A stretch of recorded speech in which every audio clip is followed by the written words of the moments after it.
झुकी झुकी सी नजर बेकरार है। 70 और 80 के दशक के एक संजीदा एक्टर जो अपनी नेचुरल एक्टिंग के लिए जाने गए। I am sorry for being rude matron ji, लेकिन मेरा दिमाग चल तो नहीं गया कि मैं ये चीजें अपने लिए खरीदूं। एक ऐसे अभिनेता जिन्होंने अर्थ, कर्ज और बुलंदी जैसी कल्ट क्लासिक फिल्मों में अपनी जबरदस्त एक्टिंग से लोगों को अपना दीवाना बना दिया। तुम इतना जो मुस्कुरा रहे हो।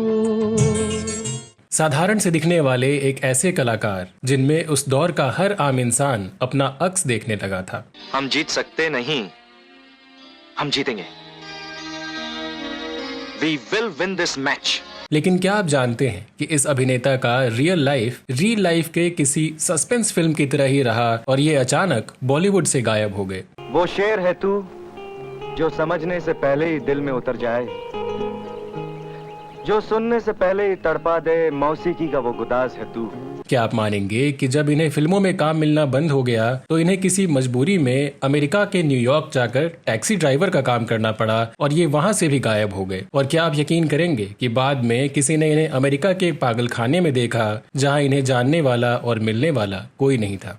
मेरे उदास मन चल दोनों। तो कौन थे ये एक्टर जिन्हें अपनों ने ही बर्बाद कर पागल खाने पहुंचा दिया और आखिर अब किस हाल में है इनकी जिंदगी, आइए जानते हैं। तुम्हारा प्यार चाहिए मुझे जीने। दोस्तों, आज के अपने इस वीडियो में हम बात कर रहे हैं अपने शांत स्वभाव और साधारण लुक्स के लिए जाने जाने वाले संजीदा एक्टर राज किरण महतानी, जिन्हें फिल्मों में राज किरण नाम से जाना गया। राज ने 100 से ज्यादा फिल्मों में काम किया और खूब शोहरत कमाई, लेकिन एक वक्त ऐसा भी रहा जब इन्हें फिल्मों में काम मिलना बंद हो गया और ये डिप्रेशन में चले गए। कभी इनके मेंटल हॉस्पिटल में होने की बात सामने आई तो कभी एक्टर ऋषि कपूर ने इन्हें अमेरिका के पागल खाने में ढूंढ निकाला और ये हर बार रहस्यमयी ढंग से गायब होते रहे। राज की रियल लाइफ की मिस्ट्री सुनकर आज भी लोग हैरान हो जाते हैं। तो इनके जीवन से जुड़े राजदार किस्से उजागर करने के लिए सबसे पहले जानते हैं कि क्या रहा इनका बैकग्राउंड और कैसे इनका फिल्मों में आना हुआ।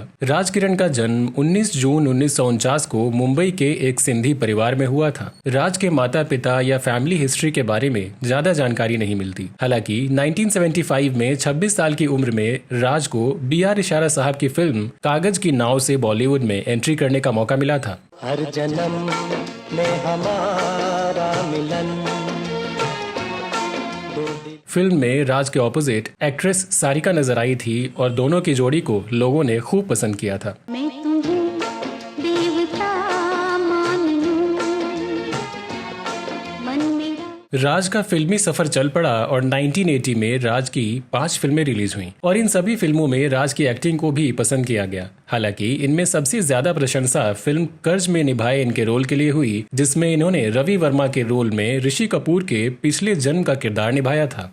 वाह, बहुत खूब। गामनी, जानती हो जो धुन है ना, मुझे बहुत पसंद है। इसके बाद राज कई फिल्मों में नजर आए, लेकिन उनमें से ज्यादातर में इन्हें छोटे या साइड रोल में ही देखा गया। हालांकि 1982 में आई महेश भट्ट डायरेक्टेड फिल्म अर्थ में इनकी एक्टिंग की खूब सराहना हुई। पूजा, जानती हो इस वक्त एक रिकॉर्ड बनाने वाली फैक्ट्री में मेरी पहली रिकॉर्ड छप रही है। Really? या कुछ ही दिनों में रिकॉर्ड इस शहर के, इस देश के हर रिकॉर्ड बेचने वाली दुकान में पहुंच जाएगी। राज किरण ने अपने करियर में काम तो खूब किया, लेकिन उनके रोल हमेशा पॉजिटिव और एक जैसे ही हुआ करते थे। यहाँ तक कि ज्यादातर फिल्मों में उनके लुक्स भी एक जैसे ही रहते थे, जिसका नेगेटिव असर उनके करियर पर पड़ने लगा। राज को धीरे धीरे काम मिलना बंद हो गया और वो डिप्रेशन में रहने लगे। कोई ये कैसे बताए कि वो तन। इसके बाद राज ने कुछ दिनों तक टीवी शोज में भी छोटे मोटे रोल्स किए, लेकिन फिर काम की कमी की वजह से इनकी फाइनेंशियल कंडीशन खराब होती चली गई। पैसों की तंगी की वजह से आए दिन घर में कलह होते रहे और फिर एक दिन इनकी पत्नी अपनी बेटी के साथ इनका घर छोड़कर अलग रहने चली गईं। आर्थिक तंगी और डिप्रेशन के शिकार राज को 1996 में आई दिलीप कुमार डायरेक्टेड फिल्म कलिंग में काम करने का मौका मिला। हालांकि मीडिया रिपोर्ट्स के मुताबिक मानसिक अस्थिरता की वजह से राज ने ये फिल्म बीच में ही छोड़ दी और ये उनके करियर की आखिरी फिल्म साबित हुई। माँ, ये लोग कातिल है, ये लोग कातिल है। माँ, तुमको मार डालेंगे। तुम निकल जाओ यहाँ से। माँ, ये लोग तुमको मार डालेंगे। माँ।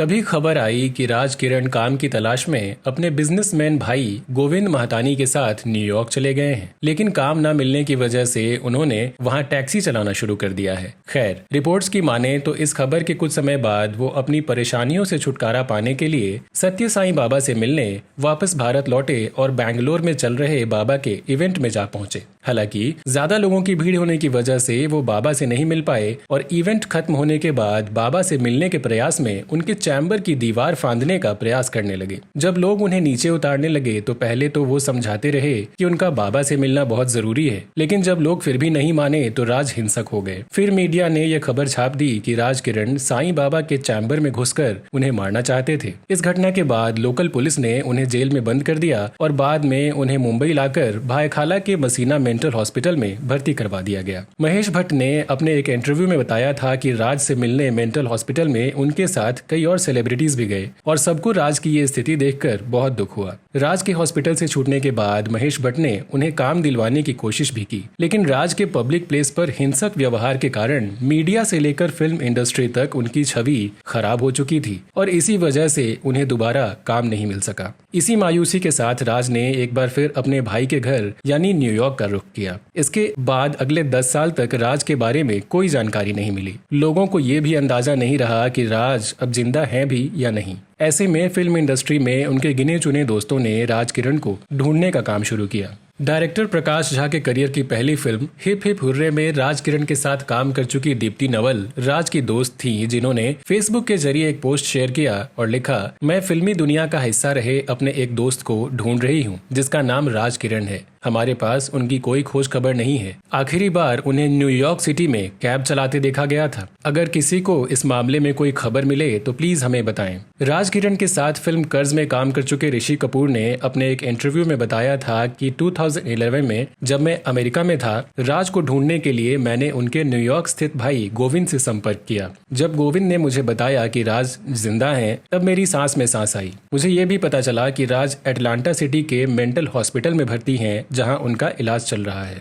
वो उसी संस्थान में काम करके अपने इलाज का खर्च निकालते हैं। जो शख्स एक दौर में स्टार हुआ करता था, उसे ऐसी हालत में देखना बहुत दिल दुखाने वाला है। मैं राज किरण को जल्द भारत वापस लाऊंगा और ये तय करूंगा कि वो यहाँ आराम से रहें। इसी बीच ये खबर भी सामने आई कि अमेरिका में राज की पत्नी और बेटी पहले से ही उनके साथ थी, लेकिन बाद में उनके धोखे की वजह से ही राज सदमे में चले गए और उन्हें मेंटल हॉस्पिटल में भर्ती करवाना पड़ा। हालांकि राज किरण की पत्नी रूपा और बेटी ऋषिका ने ऋषि कपूर के दावों को झूठा बताया और कहा कि वो खुद राज को पिछले 10 सालों से ढूंढ रहे हैं। इसके लिए उन्होंने न्यूयॉर्क पुलिस और प्राइवेट डिटेक्टिव की मदद भी ले रखी है, जिसका अब तक उन्हें कोई फायदा नहीं हुआ है। तभी मीडिया में कुछ ऐसी खबरें आईं कि राज की मानसिक स्थिति खराब होने की वजह से उन्हें बार बार मूड स्विंग होते थे, जो उनका परिवार हैंडल नहीं कर पा रहा था। राज के भाइयों ने भी इस ओर ज्यादा ध्यान नहीं दिया। साथ ही राज का इलाज भी काफी खर्चीला होने की वजह से परिवार के लोगों ने उनसे दूरी बना ली और आखिरकार उन्हें मेंटल हॉस्पिटल में भर्ती करवा दिया गया। उम्मीद पे ठुकरा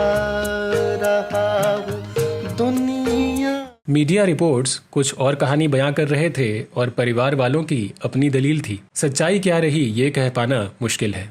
खैर, 2011 के बाद राज किरण फिर कभी चर्चा में नहीं आए। ना दीप्ति नवल ने और ना ही ऋषि कपूर साहब ने दोबारा राज किरण के बारे में कुछ कहा या पोस्ट किया। एटलांटा हॉस्पिटल वाली बात भी अब 1 दशक से ज्यादा पुरानी हो चुकी है और सच यही है कि आज किसी को ये नहीं पता कि राज किरण कहाँ हैं या वो अब इस दुनिया में है भी या नहीं। साथ ही राज किरण की पत्नी और बेटी और राज के भाई की बातों में भी तालमेल नजर नहीं आता। दबा दबा सा सही दिल में प्यार है। कह सकते हैं कि एक समय सिल्वर स्क्रीन पर सूरज की किरण की तरह चमकने वाले राज किरण की जिंदगी में उनके अपनों की बेरुखी की वजह से ही अंधेरा छा गया। हालांकि फिल्म इंडस्ट्री में ये कुछ नया नहीं है। एक फिल्म हिट हुई तो सब सलाम करते हैं और जहां फ्लॉप हो गई तो सब आंखें फेर लेते हैं। बुरे वक्त में फंसे राज किरण को अगर तब बॉलीवुड में काम मिल गया होता या परिवार ने साथ नहीं छोड़ा होता तो शायद इस कहानी की एंडिंग कुछ और ही होती। खैर, बेबाक बॉलीवुड की टीम की ईश्वर से यही प्रार्थना है कि राज जहां भी रहें, सुखी रहें और स्वस्थ रहें।